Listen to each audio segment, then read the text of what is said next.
आज का हमारा जो टॉपिक है वो है भारत के राष्ट्रपति की आपातकालीन शक्तियाँ।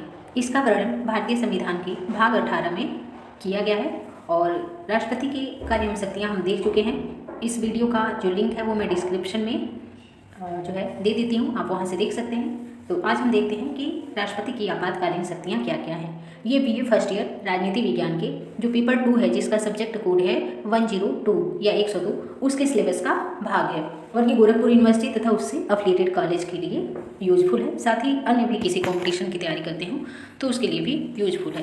तो स्टार्ट करते हैं भारत के राष्ट्रपति की आपातकालीन शक्तियाँ। भारत के राष्ट्रपति को 3 प्रकार की आपातकालीन शक्तियाँ प्राप्त हैं। एक है राष्ट्रीय आपात या नेशनल इमरजेंसी, जिसको कहते हैं अनुच्छेद 352 के तहत। दूसरा है स्टेट इमरजेंसी या इसको राष्ट्रपति शासन या राज्य आपात भी कहते हैं। इसका वर्णन अनुच्छेद 356 में है। और तीसरा है वित्तीय आपात, जिसका वर्णन अनुच्छेद 360 में है। तो हम देख लेंगे बारी बारी से तीनों को।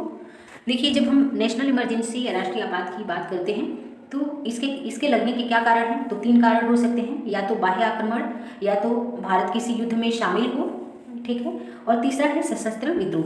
जो सशस्त्र विद्रोह शब्द है ये 1944 में संविधान संशोधन द्वारा जोड़ा गया और इसको आंतरिक अशांति शब्द के स्थान पर लाया गया है।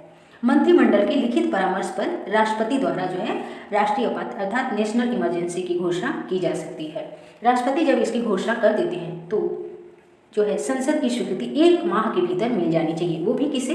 विशेष बहुमत से, और वो भी दोनों सदनों का विशेष बहुमत, अर्थात कि जितने सदस्य हैं टोटल, जो कुल सदस्य हैं उसका 50% + 1, और जितने उपस्थित हैं और जो मतदान में भाग ले रहे हैं उसका 2/3, अर्थात 1 महीने के अंदर विशेष बहुमत से समर्थन मिल जाना चाहिए।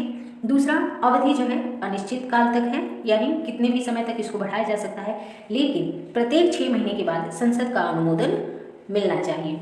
अब इसके प्रभाव क्या क्या होंगे? तो इसका प्रभाव ये होगा कि अनुच्छेद 20 और 21 को छोड़कर अन्य सभी जो मौलिक अधिकार हैं वो स्थगित किए जा सकते हैं, और अनुच्छेद 19 जो है उसे भी स्थगित किया जा सकता है। किंतु यदि जो नेशनल इमरजेंसी है या राष्ट्रीय आपात है वो सशस्त्र विद्रोह के आधार पर लगा है तो अनुच्छेद 19 को हम स्थगित नहीं कर सकते।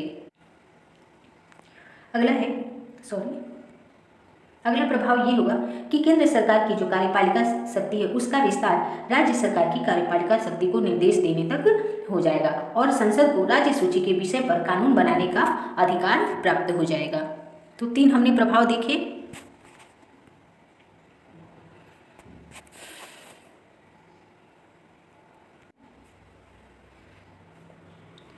नेशनल इमरजेंसी यानी राष्ट्रीय आपात का चौथा प्रभाव ये होगा कि राष्ट्रपति केंद्र राज्य के मध्य जो राजस्व वितरण है तो उसके उपबंधों में संशोधन कर सकते हैं। 5वां ये है कि लोकसभा का कार्यकाल चाहे जितनी बार, किंतु एक बार में 1 वर्ष के लिए बढ़ाया जा सकता है, यानी कि जो लोकसभा का सामान्य कार्यकाल 5 वर्ष होता है, आपातकाल की स्थिति में 1 वर्ष के लिए बढ़ाया जा सकता है और जितनी बार भी जरूरत हो बढ़ाया जा सकता है। अगला है, अब तक 3 बार इसका जो है प्रयोग किया जा चुका है। 1962 में जब चीन का आक्रमण हुआ था, 1965 में, ये 61 लिखा है जो कि सही नहीं है, 1965 में और 1975 में 3 बार जो है इसका प्रयोग किया जा चुका है नेशनल इमरजेंसी का।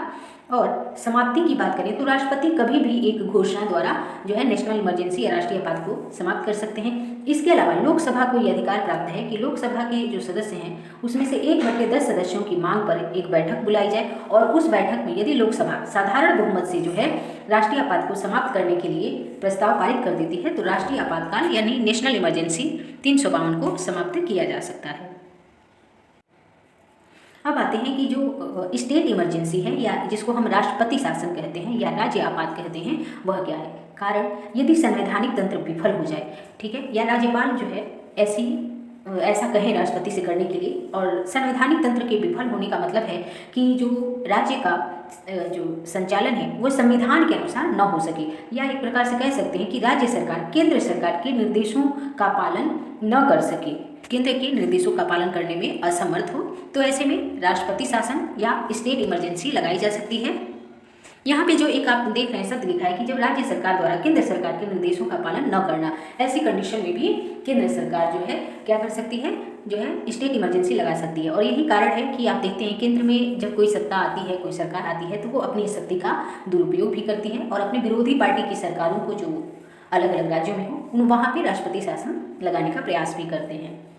ये जो है अगर इसकी घोषणा हो जाती है स्टेट इमरजेंसी की तो 2 माह के भीतर जो है इसे संसद की स्वीकृति मिल जानी चाहिए। यहाँ आप देख रहे थे अवधि ये 1 महीने थी, लेकिन जब भी हम स्टेट इमरजेंसी या वित्तीय इमरजेंसी की बात करेंगे तो संसद की स्वीकृति 2 माह के अंदर मिलनी चाहिए। और यहाँ विशेष बहुमत की बात थी, यहाँ पे सामान्य बहुमत से यानी उपस्थित और मतदान में भाग लेने वाले सदस्यों के 50% + 1 सामान्य बहुमत से जो है समर्थन होना चाहिए। प्रत्येक 6 माह बाद जो है संसद का अनुमोदन आवश्यक है। इसकी सामान्य अवधि देखें तो 1 वर्ष है। 1 वर्ष से अधिक जो है 2 कंडीशन हो तभी बढ़ाया जा सकता है, अन्यथा नहीं। वो 2 कंडीशन कौन है? पहला ये कि 352 यानी नेशनल इमरजेंसी लागू हो, और दूसरा ये कि राज्यों में निर्वाचन आयोग ने ऐसा कहा हो कि चुनाव कराना संभव नहीं है। तो इन 2 कंडीशन में मिला के यानी अधिकतम यहाँ पे 3 वर्ष है, लेकिन 3 वर्ष से अधिक भी बढ़ाया जा सकता है। पर कैसे? संविधान संशोधन करके। बिना संविधान में संशोधन किए स्टेट इमरजेंसी को 3 वर्ष से अधिक नहीं बढ़ाया जा सकता।